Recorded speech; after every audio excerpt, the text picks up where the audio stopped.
Hello, my name is Anastasia Bezvarkha and I come from Ukraine. I'm a communication specialist and I work in the sphere of public health. I'm also a media activist, and for 10 years already I'm facilitating trainings on storytelling. And today we're going to talk about stories, personal stories and narratives, and how can we effectively use them in communications in the sphere of human rights. So, what is narrative? Imagine the situation. The two groups of people are told what is drug dependency. First group is told that drug dependency is like a disease. It makes people sick and it makes them feel bad. And the second group is told that drug dependency is like a monster. It makes people change their behaviors and makes them dangerous. And after that, two groups of people are asked, how are you going to address the issue of drug dependency? And guess what the answers were? First group, which was told that drug dependency is a disease, told that these people should be treated, they should be provided with medical care and social support. While the second group was told, if drug dependency is so dangerous, we should get rid of those people, eradicate them and put them in prison. What you've just heard was the example of the use of two different narratives. Each of those narratives uses its own words, its own terms, and creates its own meanings, and also has its own stories inside, which create meaning of certain issue and therefore impacts audiences.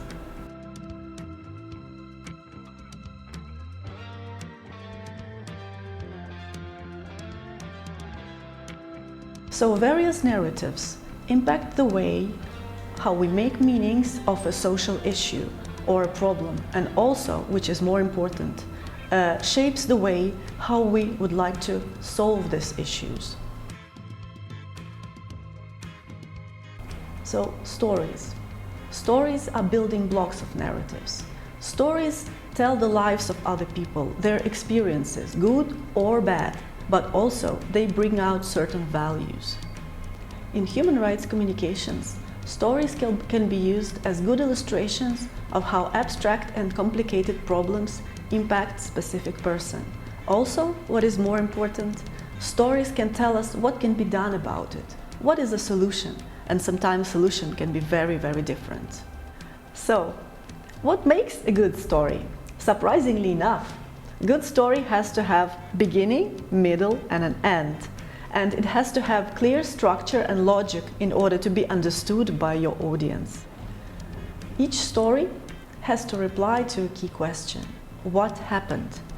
In order to share your personal experience, you have to describe what happened to you, places and people who were around you. We really have to see it with our own eyes. You have to really draw the picture.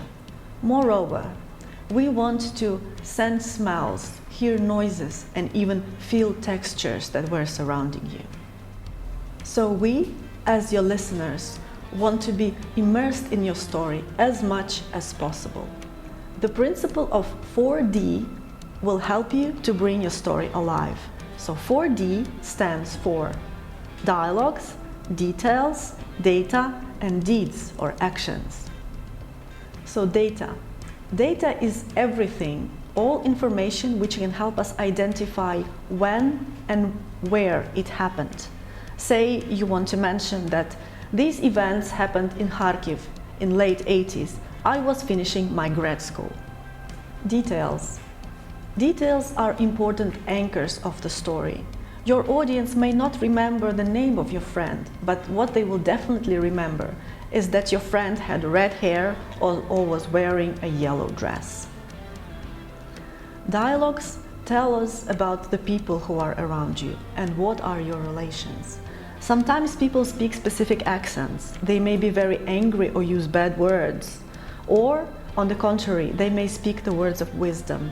Use direct speech to share these moments with your audience. And the last but not least are deeds or actions. Sequence of actions described in a logical order help your audience to understand what exactly happened to you, what did you do, and what others did. Use verbs to describe all those actions. So what about emotions? Are they present in the story? Yes, emotions are an integral part of each story. But we, as human rights activists, we will try to avoid using abstract terms like "I have been abused" or "his rights have been violated."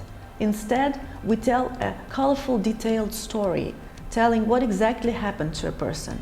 And what is more important, you tell how was the situation solved and what is the solution that you are providing. Such stories are more than just a documentation of human rights violations. They are an evidence that activists not only document things, but know how to solve them.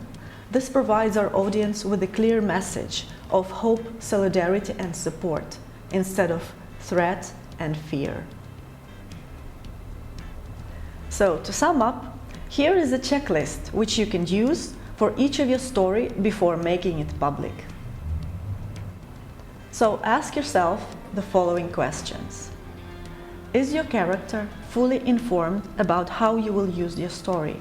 Did she or he give her consent for it? Secondly, is it safe for your character to share his or her personal experiences? In case of emergency, is there a protection plan for her or him? Does your story have a clear structure and logic?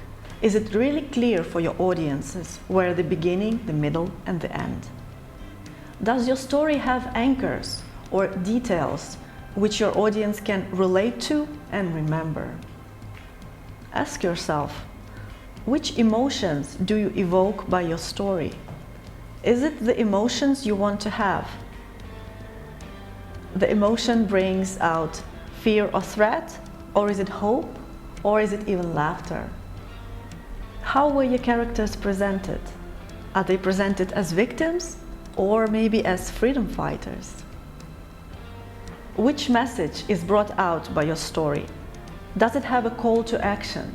Does it provide solutions to the problems that your characters are facing?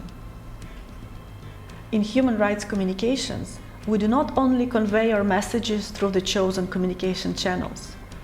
We communicate the value of each person's personal experience, no matter what this experience is, no matter what experiences our people are living through.